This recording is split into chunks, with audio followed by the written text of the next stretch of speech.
Hello friends, आप सभी का फिर से एक बार बहुत-बहुत स्वागत है हमारे चैनल दिशा ऑनलाइन गुरुकुल में। तो ये हमारा केवीएस पीआरटी ईवीएस का बैच है जिसका उद्देश्य है अब की बार केवीएस पार। और ये बैच जो है सफलता बैच है जिसकी पूरी कोशिश रहेगी आपको सफलता दिलाने की केवीएस के एग्जाम में। और इस बार हमने जैसा आपको वादा किया था, हमने जब पिछला वीडियो पोस्ट किया था उसमें हमने बोला था बड़ा भाई वीडियो था। अब ये सबसे बड़ा भाई वीडियो है जो आपके लिए आ गया है। इसको आप सबसे बड़ा भाई क्यों कहेंगे या हम क्यों कह रहे हैं इसको सबसे बड़ा भाई, आपको पढ़ते ही पता चल जाएगा जैसे-जैसे हम आपको इसको पढ़ाएँगे। ये क्या है? ये ईवीएस का संपूर्ण निचोड़ है और केवीएस के न्यू पैटर्न पर आधारित है जो कि अभी एग्ज़ाम होने वाला है। अगर आप इसका सिलेबस जाके देखेंगे तो आपको पता चलेगा। बाकी हमने सभी वीडियोज़ में ये बातें आपको बताई हैं, पर अगर आप नए हैं तो आपको बता दें हमारे चैनल पर केवीएस पीआरटी ईवीएस के नाम से प्लेलिस्ट बनी हुई है जिसमें पूरा का पूरा केवीएस का जो ईवीएस है वो पूरा का पूरा कवर किया हुआ है। उसमें आप 1 बाय 1 देखेंगे तो हमने पूरे सिलेबस को 6 यूनिट में डिवाइड कर दिया था, टेस्ट में, निचोड़ में, और एक टेस्ट अभी और होना है जो कि 2-3 पार्ट में होगा। वो पूरे निचोड़ का टेस्ट होगा। सारी यूनिट हो गई हैं, सारे टेस्ट भी हो गए हैं। ये निचोड़ है, इसके बाद निचोड़ का भी टेस्ट होगा। पूरा ईवीएस कवर हो जाएगा कल या परसों तक।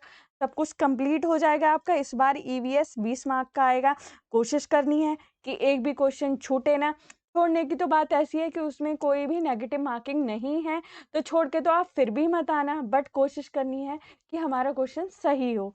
ठीक है दोस्तों? आपको बोलना चाहेंगे अगर आपको लास्ट में वीडियो अच्छा लगे या हमारे चैनल के कंटेंट आपको लगता है कि हेल्पफुल होते हैं आपके लिए, तो हमारे चैनल को सब्सक्राइब कीजिए, वीडियोस को लाइक कीजिए, ज़्यादा से ज़्यादा शेयर कीजिए। चलिए, ये जो सबसे बड़ा भाई है, आप पढ़िए और अपने आप से बताइए कि ये सबसे बड़ा भाई है कि नहीं। और ये वीडियो आपको 2 पार्ट में मिलेगा क्योंकि ये सबसे बड़ा भाई है। एक ही पार्ट में बना दिया तो आप लोग भी पढ़ते-पढ़ते बहुत ज़्यादा बोर हो जाएँगे क्योंकि बहुत ज़्यादा लॉन्ग वीडियो हो जाएगा। तो ये संपूर्ण निचोड़ है जैसा कि केवीएस में सिलेबस दिया हुआ है ईवीएस का। और इसके बाद ही आपको क्वेश्चन सीरीज मिलने वाली है सारे पार्ट्स की, सारे सब्जेक्ट्स की जो केवीएस में आ रहे हैं। तो इसलिए हमारे साथ बने रहिए क्योंकि कम टाइम है, उसमें लॉन्ग लॉन्ग टॉपिक्स हम ज़्यादा नहीं आपको करा सकते। अगर हम बहुत लॉन्ग टॉपिक कराएंगे तो आपके सारे जो टॉपिक्स हैं वो छूट जाएंगे। हम क्वेश्चन से कराएंगे, उन टॉपिक के क्वेश्चन जो होंगे जो पहले आए हैं उसी के बेसिस पे, और फिर वहीं आपको समझाते जाएंगे। इसके तुरंत बाद ही आपको वो वीडियो मिल जाएगा। चलिए पढ़ते हैं इस सबसे बड़े भाई वीडियो को। और आपको बता दें कुछ जो बातें हैं वहाँ पे कवर हो गई हैं जब हमने यूनिट्स करवाई हैं। कुछ जो बातें रह गई हैं वो इसमें हैं, और हो सकता है कुछ बातें रिपीटेडली भी हो सकती हैं, 1-2 चीज़ें। क्योंकि हमने बोला था कि जो भी चीज़ रह जाएगी या हमें जो लगता है कि आपको पता होना चाहिए, हम सबसे बड़े भाई वीडियो में कराएँगे जिसको संपूर्ण निचोड़ बोला गया है। देखिए, पक्षी के बारे में बात है, बर्ड्स के। बसंत गौरी नाम की चिड़िया, यह चिड़िया गर्मियों में टुक-टुक करती रहती है और टुक-टुक करने से पेड़ में छेद हो जाता है और पेड़ के तने में गहरा छेद बनाकर उसमें अंडे रखती है। ठीक है, बसंत गौरी नाम की चिड़िया। शक्करखोरा या शकरीखोरा या सनबर्ड भी बोल सकते हैं आप इसको। शक्करखोरा या शकरीखोरा किसी छोटे पेड़ या झाड़ी की डाली पर अपना लटकता हुआ घोंसला बनाती है। ठीक है, हिंदी की टाइपिंग थोड़ी-सी मिस्टेक हो जाती है इसमें, तो इस चीज़ को माइंड मत कीजिएगा। उसके लिए सॉरी बोलते हैं आपको पहले ही, और आपको बताते जाएँगे अगर कुछ मिस्टेक लगेगी तो। इसका घोंसला बालों से, मकड़ी के जालों से, पतली टहनियों से, घास, सूखे पत्ते, रुई, पेड़ की छाल के टुकड़े और कपड़ों के चीथड़ों से बनता है। ठीक है, ये कौन है? शकरी खोरा या शक्कर खोरा इसको बोला जाता है। आगे देख लेते हैं क्या है इसमें। दर्जन चिड़िया, टेलर बर्ड। दर्जन चिड़िया अपनी नुकीली चोंच से पत्तों को सी लेती है या सिल लेती है और उनसे एक थैली सी बना लेती है जिससे पत्ता घोंसले की तरह बंद सा हो जाता है और उसमें अंडे दे देती है। ठीक है, आगे देखते हैं। देखिए, जो बसंत गौरी है उसकी जो विशेषताएं कुछ कुछ कठफोड़वा पक्षी से भी मिलती हैं, तो आप उसको भी देख लीजिए। कठफोड़वा जो पक्षी होता है उसके बारे में भी आप देख लीजिए थोड़ा सा। आगे देखते हैं क्योंकि इसमें कठफोड़वा के बारे में नहीं बताया गया है, ये जो हमारा वीडियो है। ठीक है, तो जरूर देख लीजिएगा। आगे बढ़ते हैं। आगे क्या है देख लेते हैं, 1 मिनट आगे करते हैं इसको, थोड़ा सा टाइम लग रहा है। चील, बाज और गिद्ध इसके बारे में पढ़ते हैं, काइट्स, ईगल्स एंड वल्चर। एक मिनट, ये फिर से ऊपर चला गया। हाँ, आगे पढ़ते हैं इसके बारे में। चील, बाज और गिद्ध हमसे 4 गुना अधिक दूर तक देख सकते हैं। चील की पूंछ खांचे वाली होती है, जिसमें बहुत से खांचे होते हैं। जमीन पर पड़ी हुई कोई चीज किसी चील को 1 से 2 किलोमीटर की दूरी से दिखाई दे जाती है। मान लीजिए कि किसी बिल्डिंग पर वो बैठी है, तो वहां से एक चींटी को देख सकती है जो कि धरती पर चल रही होती है। ठीक है, आगे देखते हैं क्या है, बहुत महत्वपूर्ण है। गिद्ध मरे हुए जानवरों को खाकर जगह को साफ कर देता है और आकाश में ऊंचाई पर काफी समय तक उड़ता है। आगे देखते हैं, नर वीवर पक्षी, ये भी बहुत महत्वपूर्ण है। मेल वीवर बर्ड, नर वीवर पक्षी अपने घोंसले बनाते हैं। मादा वीवर पक्षी उन सभी घोंसलों को देखती है और उनमें से जो घोंसला सबसे ज्यादा पसंद आता है उसमें ही वह अंडे देती है। देखिए कितनी ज्यादा समझदार होती है ये। ठीक है, आगे देखते हैं, फाख्ता, डव जिसको बोला जाता है। फाख्ता कैक्टस या कांटों के बीच या मेहंदी की मेड़ में अपना घोंसला बनाती है। ऐसी जगह वो घोंसला क्यों बनाती है? दुश्मनों से बचने के लिए बनाती है। ठीक है, आगे देखते हैं क्या है क्वेश्चन, क्वेश्चन नहीं सॉरी पॉइंट। उल्लू, आउल की बात करते हैं। उल्लू अपनी गर्दन को पीछे तक घुमा सकता है। देखते हैं कितना डिग्री है, 360 डिग्री तक। एक मिनट, ये थोड़ा सा आगे पीछे हो जा रहा है, उसके लिए माफी चाहेंगे। हाँ, 360 डिग्री तक अपनी गर्दन को घुमा लेता है। ठीक है, आगे देखते हैं क्या पॉइंट है। मैना, मैना को देखिए, अब झटके से अपनी गर्दन को आगे पीछे कर सकती है और मैना गुलाबी रंग के बच्चे देती है।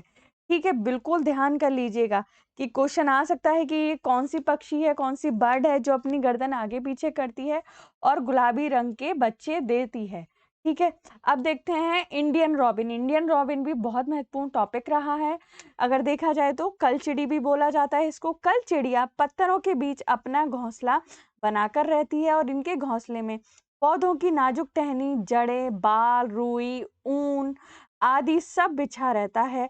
ये छोटे छोटे कीड़े मकोड़े खाती है और इनकी चोंच अंदर से लाल कलर की होती है, यानी कि रेड रंग की, लाल रंग की होती है। ठीक है, आगे देखते हैं, कौवा के बारे में है ये। कौए के घोंसले में लोहे के तार और लकड़ी की टहनियां जैसी चीजें भी होती हैं और कौआ पेड़ की ऊंची डाल पर अपना घोंसला बनाता है। और कोई भी जो कोयल होती है वो अपना घोंसला नहीं बनाती है, वह कौए के घोंसले में अपना अंडा दे देती है, जिसे कौआ क्या है, अपना अंडा समझकर पालता है। तो कोयल को बहुत ही चालाक और आलसी पक्षी बोला जाता है, क्योंकि वो बिना घर बनाए ही अपने बच्चों को घर प्रदान कर देती है और उसको घोंसला भी नहीं बनाना पड़ता है। गौरैया की बात कर लेते हैं, स्पैरो। गौरैया अलमारी के ऊपर या फिर आईने के पीछे अपना घोंसला बनाती है, मतलब घर के आसपास ही अपना घोंसला बनाती है गौरैया। आगे देख लीजिए, इस बार आपको केवीएस पार करके ही आना है, नेगेटिव मार्किंग नहीं है। ज्यादा से ज्यादा क्वेश्चन अटेम्प्ट कीजिएगा, ज्यादा क्या, जो नहीं भी आए उसको भी करना तो पड़ेगा ही, क्योंकि नेगेटिव मार्किंग तो है नहीं। बट हाँ, कोशिश कीजिए कि तैयारी करके जाइए और इसी बार सफलता पाइए और केवीएस पार करके आइए।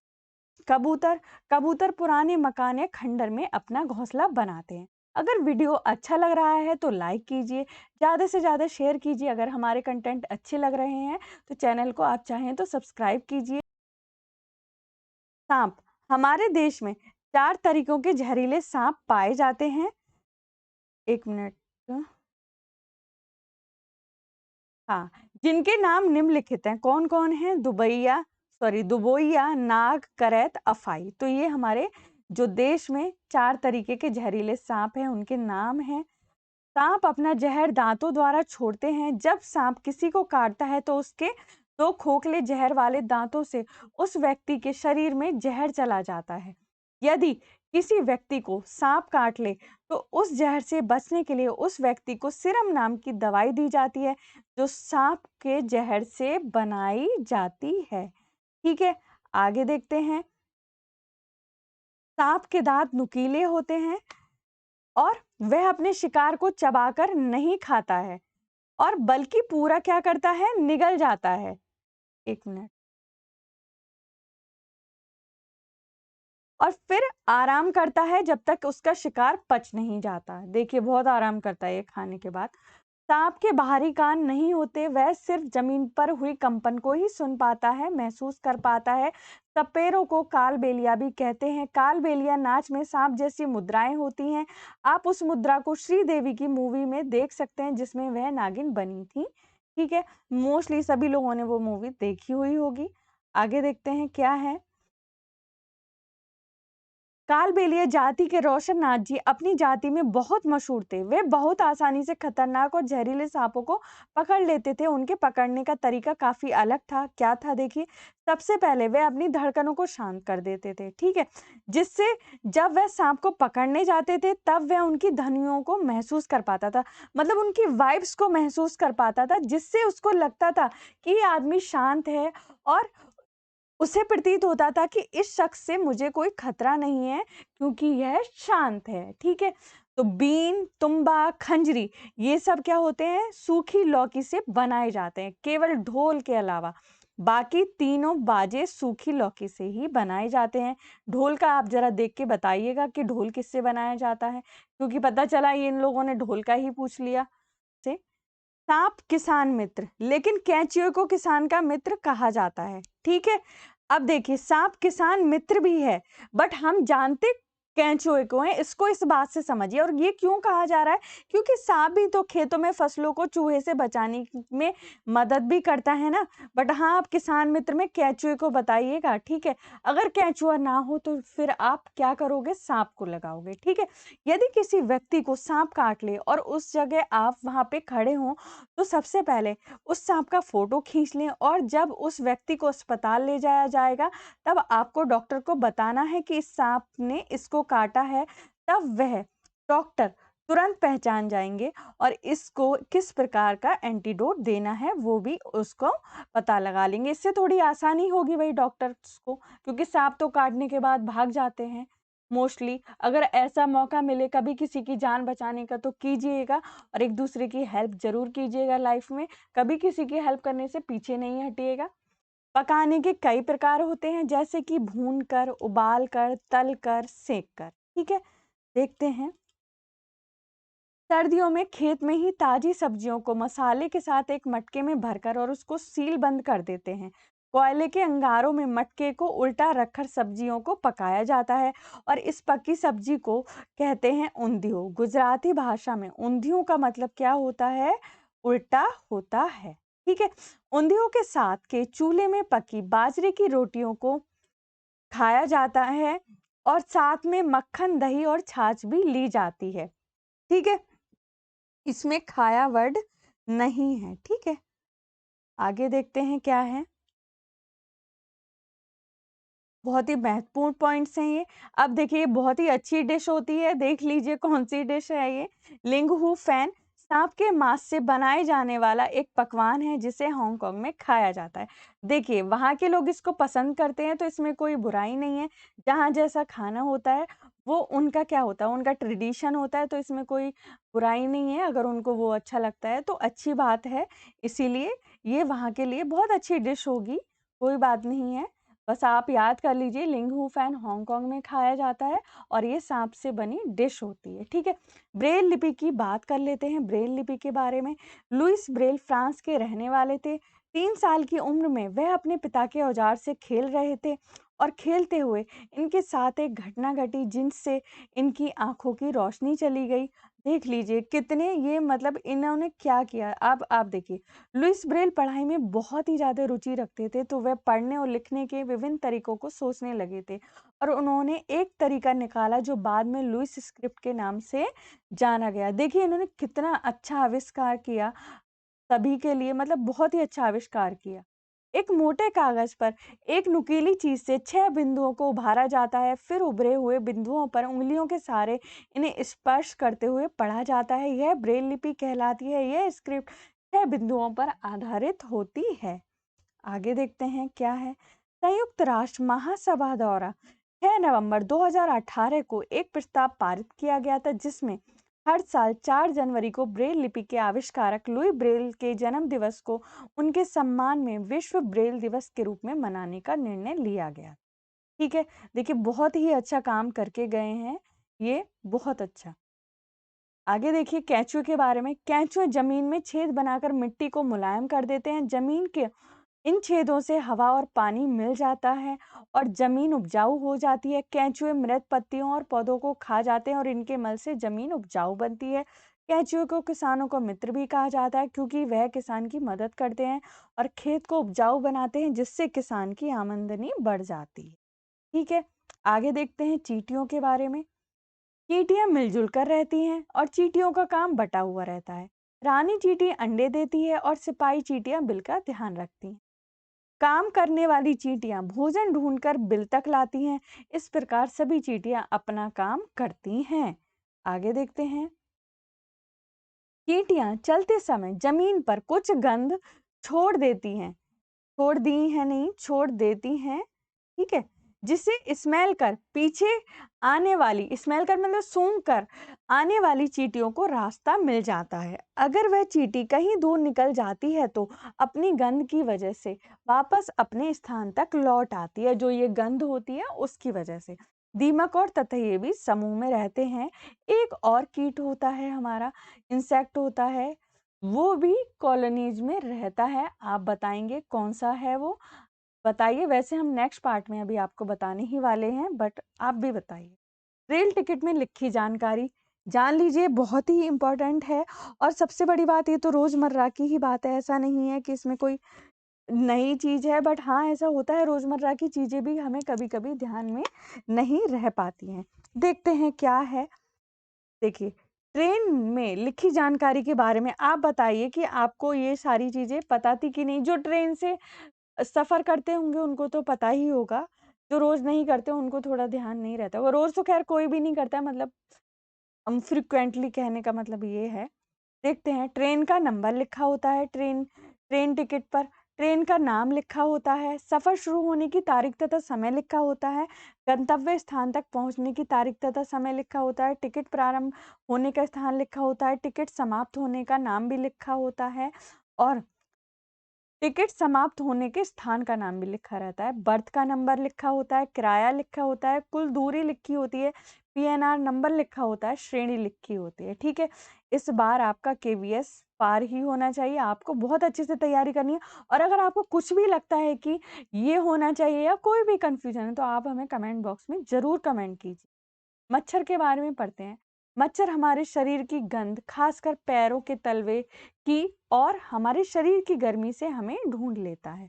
मच्छर पानी में अंडे देते हैं। डेंगू, मलेरिया, चिकनगुनिया बीमारी मच्छरों के द्वारा फैलती है।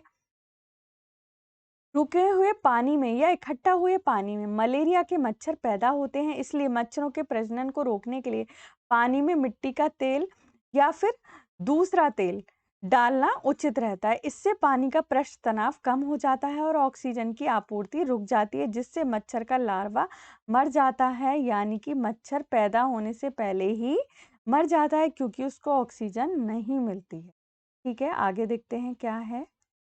मच्छरों से बचने के उपाय आपको पता होंगे। वैसे तो घर में डीडीटी का छिड़काव किया जाना चाहिए। आसपास पानी को जमा ना होने दें। पानी के बर्तन, टंकी और कूलर को साफ रखें।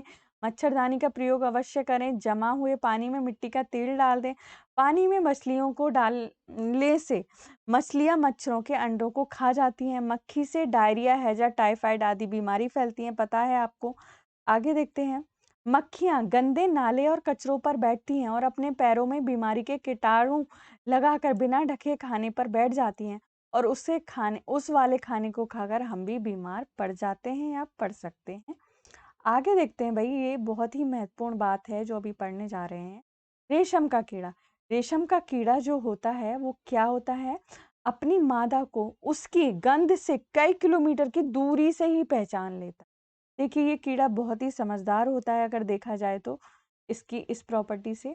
आगे देखते हैं चूहा। चूहों की देखने की क्षमता कम होती है, लेकिन इनके सुनने और स्वाद लेने की क्षमता अधिक होती है। और ये जान लीजिए चूहे क्यों कुट-कुट करते रहते हैं, क्योंकि उनके दाँत बढ़ते रहते हैं और उनको घिसने के लिए उनकी मजबूरी होती है, वो इसीलिए कुतरते रहते हैं चीज़ों को। और इसी तरीके से गिलहरी भी होती है, वो भी अपने दाँतों को घिसती रहती है। ठीक है? इग्लू। इग्लू बर्फ के घर टुंड्रा प्रदेश में पाए जाते हैं। ये घर एस्किमो प्रजाति द्वारा बनाए जाते हैं और इन घरों को ही इग्लू कहा जाता है। और काफ़ी चीज़ें हमने पहले यूनिट्स में भी कराई हैं, क्वेश्चंस में भी कराई हैं। असम में जो घर हैं, ज़मीन से 10 या 12 फीट ऊपर होते हैं। ऊँचाई में बनाने की वजह भारी बारिश और आपदा होती है। ये घर बाँस से बनाए जाते हैं और अंदर भी लकड़ियों का प्रयोग होता है। असम में बाँस तथा रस्सी के पुल बनाए जाते हैं। असम में अगर आप जाएँगे तो यहाँ बारिश बहुत अधिक होती है, कभी-कभी घुटनों तक पानी भर जाता है और असम में बाँसों को गरीबों का टिम्बर भी बोला जाता है। ठीक है, आगे देखते हैं क्या है? केरल के बारे में है ये। केरल में टेपियोका जमीन के नीचे उगाया जाता है। ये एक प्रकार का फल है जिसे केरल के लोग उबाल कर खाते हैं। देखने में सफेद शकरकंदी जैसा दिखता है। वल्लम लकड़ी की बनी छोटी नाव होती है जो केरल में पाई जाती है। आगे देखते हैं केरल में बोले जाने वाली भाषा मलयालम भाषा होती है और केरल में मलयालम भाषा बोली जाती है। मलयालम में माँ की बड़ी बहन को वलियम्मा और नानी को अम्मू माँ कहते हैं। चाचा को चिट्टप्पन कहते हैं और चाची को कुंजम्मा कहते हैं और पिता को अप्पा कहते हैं। ठीक है, ये है केरल की लैंग्वेज जो है उनके बारे में बताया गया है। केरल में एक जगह से दूसरी जगह जाने के लिए फेरी नाव का प्रयोग किया जाता है। केरल को मसाला का बगीचा भी कहा जाता है। कथकली नृत्य केरल में होता है। केरल में केले के फूलों से सब्जी बनाई जाती है और केरल में नारियल के पेड़ अधिक मात्रा में होते हैं। आगे देखिए केरल के निकटवर्ती राज्य तमिलनाडु और कर्नाटक हैं और इनकी राजधानी तिरुवनंतपुरम है। गुजरात से केरल तक की यात्रा के बीच में महाराष्ट्र और कर्नाटक राज्य पड़ते हैं। ठीक है, आगे देखते हैं राजस्थान के बारे में। राजस्थान में मिट्टी के घर बनाए जाते हैं। घरों की दीवारें बहुत मोटी होती हैं। इन्हें लीप पोत कर सुंदर बनाया जाता है और उनकी छत कटीली झाड़ियों से बनी होती है। राजस्थान में टैंक को टंका भी कहते हैं। राजस्थान में अपने आंगन में जमीन में गड्ढा खोदकर टैंक का निर्माण करते हैं और अपनी छतों का ढाल बनाते हैं जिससे कि बारिश का सारा पानी इन टैंकों में जाकर गिरता है और बाद में इसे छानकर उपयोग में लाया जाता है। ठीक है भाई, आगे देख लेते हैं, बहुत महत्वपूर्ण है। राजस्थान के जोधपुर में खेजड़ी गांव के लोग पेड़ों को काटने से बचाने के लिए 300 साल पहले की बात है ये, पेड़ों से चिपक कर खड़े हो गए थे। इसी तरीके से एक और आंदोलन हुआ था। आप बताएंगे कौन सा आंदोलन था, कहाँ था और उसके प्रणेता कौन थे? ठीक है, आज 300 साल बाद भी यहाँ के लोग जो बिश्नोई कहलाते हैं, वे पेड़ और जानवरों के प्रति संवेदनशील हैं और इनकी रक्षा करते हैं। यहाँ शिकार करना और पेड़ों को काटना वर्जित होता है। ठीक है, आगे देखते हैं।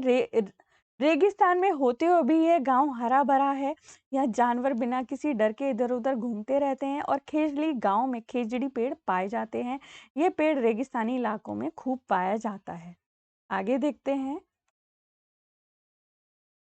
इसे ज्यादा पानी की जरूरत नहीं होती है। एक मिनट। हाँ, इसकी छाल दवा बनाने के काम में आती है। इसकी लकड़ी को कभी कीड़ा नहीं लगता है। इसकी फलियों से सब्जी बनती है और पत्तियों को वहाँ के रहने वाले जानवर भी खाते हैं और इसकी लकड़ी से लोग अपनी चौखट बनाते हैं। ठीक है, आगे देखते हैं क्या है। श्रीनगर की बात करते हैं। श्रीनगर में कुछ घर पहाड़ों में, कुछ पानी में, कुछ पर्वतों पर और कुछ पत्थरों के बीच में होते हैं। इन पर लकड़ी के सुंदर डिजाइन बने होते हैं। ठीक है, आगे देखते हैं। हाउस बोट 80 फीट तक लंबी हो सकती है और 8 से 9 फीट तक चौड़ी हो सकती है। डोंगा यह नाव झेलम नदी में डल झील में मिलती है और इसके अंदर कई कमरे होते हैं और अंदर से यह एक घर की तरह लगती है। इन पर लकड़ियों के सुंदर डिजाइन बनाए जाते हैं और इसके छत पर डिजाइन होता है, उसे खत्म बंद बोला जाता है। ठीक है, अब देखते हैं आगे क्या है। कश्मीर के गांव में घर पत्थर से बने होते हैं और ढलान वाली छतें होती हैं। कुछ पुराने घरों में विशेष प्रकार की खिड़कियां होती हैं जो दीवारों पर निकली होती हैं। इन्हें टैब कहा जाता है और इनमें सुंदर डिजाइन बना हुआ होता है। कुछ पुराने घर पत्थरों के बने हुए हैं और कुछ ईंट और लकड़ी के भी हैं। दरवाजे और खिड़कियों में सुंदर मेहराब हैं। ठीक है, आगे देखते हैं। शिकारा जो है, शिकारा नाव पर्यटकों को आकर्षित करती हैं। कश्मीर में सरसों के तेल में मछलियों को पकाकर खाया जाता है। गोवा में नारियल के तेल में बनी मछली को पकाकर खाया जाता है। कहवा कश्मीर की एक खास किस्म की चाय है और उर्दू डोंगरी कश्मीर की भाषा है। ठीक है, आगे देखिए क्या है महत्वपूर्ण पॉइंट। देखिए है ना ये सबसे बड़ा भाई ईवीएस का जो हमने बोला था। आप बताइए, आपको लगता है कि नहीं लगता है कि कोशिश तो यही की गई है कि इसमें सब कुछ कवर हो जाए जो रह गया था। मनाली की बात कर लेते हैं। मनाली में बारिश अक्सर होती रहती है और वर्ग नहीं बर्फ की बात की गई है। देखिए इसमें बर्फ लिख देते हैं। ठीक है, बर्फ भी पड़ती है और यहाँ का मौसम ठंडा और सुहाना होता है। यहाँ घर पत्थर और लकड़ी के बने होते हैं जिनकी छतरी डालू होती है या छत डालू होती है। ठीक है, आगे देखते हैं। मृत सागर। मृत सागर दुनिया का सबसे नमकीन सागर है। इसमें इतना नमकीन पानी है कि आप इससे अंदाजा लगा सकते हैं कि अगर हम 1 लीटर पानी में 300 ग्राम नमक मिला दें तो उसी अनुपात का पानी इस मृत सागर में है। मृत सागर में हम ऐसे तैर सकते हैं जैसे आराम से लेट रहे हों। ठीक है, आगे देखते हैं। मृत सागर आपको जॉर्डन, इजराइल और फिलिस्तीन के बीच मिल जाएगा। ठीक है, आगे देखते हैं क्या है। बाघ। बाघ अंधेरे में हमसे 6 गुना बेहतर देख सकता है। ठीक है, आगे देखते हैं। बाघ की मूंछें हवा में हुए कंपन को भांप लेती हैं जिससे उसे स्वीकार की यह सही स्थिति पता चल जाती है। शिकार को स्वीकार लिख गया है। इसमें हिंदी का काफी मिस्टेक हो जाता है। सही स्थिति का पता चल जाता है और इससे ये वह अंधेरे में रास्ता ढूंढ लेता है। बाघ अपने इलाके में मूत्र करके अपनी गंध छोड़ता है और दूसरी बार इस गंध को 1 मिनट तुरंत पहचान लेता है। ठीक है, इसके बाद बाघ जो है, बाघ मौके के अनुसार अपनी आवाज बदलता रहता है और बाघ का गुर्राना 3 किलोमीटर दूर तक सुना जा सकता है। ठीक है, बाघ के दोनों कान बाहर की आवाज पता करने के लिए अलग-अलग दिशाओं में बहुत ज्यादा घूम भी जाते हैं। ये बात ध्यान रखने वाली है। बाघ हवा से पत्ते के हिलने और शिकार की झाड़ियों में हिलने से हुई आवाज के अंतर को भी तुरंत भाप लेता है। उसे पता होता कि यह आवाज प्राकृतिक है या किसी शिकार की है। ठीक है, आगे देखते हैं क्या है पॉइंट। लंगूर। लंगूर जंगल में ऊंचे पेड़ पर बैठकर अपने आसपास आती मुसीबतों को देखकर एक खास तरह की आवाज निकालता है और अपने साथियों को संदेश देता है जिससे उसके साथी क्या होते हैं, चौकन्ना हो जाते हैं। आगे देखते हैं। रेगिस्तानी ओक के बारे में बात करते हैं। ऑस्ट्रेलिया में रेगिस्तानी ओक पेड़ पाया जाता है जिसकी ऊंचाई 11 से 12 फीट होती है और इसकी पत्तियां बहुत कम मात्रा में होती हैं। वह पेड़ की जड़ें जो होती हैं, इस पेड़ की जड़ें जो होती है जमीन के अंदर 250 से 300 फीट तक जाती हैं जब तक पानी तक नहीं पहुंच जाए। पानी पेड़ के तने में जमा रहता है। आगे देखते हैं क्या है। जब कभी इस इलाके में पानी नहीं होता या पानी की कमी हो जाती है तो वहां के लोग इसके तने के अंदर पतला सा पाइप डालकर पानी निकाल लेते हैं। ठीक है, आगे देखते हैं। आगे क्या है ये देख लेते हैं। अधिकतर सब्जियों के बारे में है। अधिकतर सब्जियां पौधे के फूल होती हैं और कुछ सब्जियां पौधे का फल भी होती हैं। गुड़, आंवला और हरी पत्तेदार सब्जियों में आयरन मिलता है। ठीक है, आगे देखते हैं भाई। विदेश से आने वाली सब्जियां कौन कौन सी हैं। हरी मिर्च है, टमाटर है और आलू है और ये कहाँ से आए हैं, साउथ अमेरिका से आए हैं। गोभी और मटर यूरोप से आई हैं। कॉफी, बीन्स और भिंडी अफ्रीका से आई थी। और सोयाबीन कहाँ से आई है? चीन से आई थी। ठीक है? तो ये जो हमारा वीडियो है, जो सबसे बड़ा भाई है, इसका फर्स्ट पार्ट कुछ इस तरीके से है।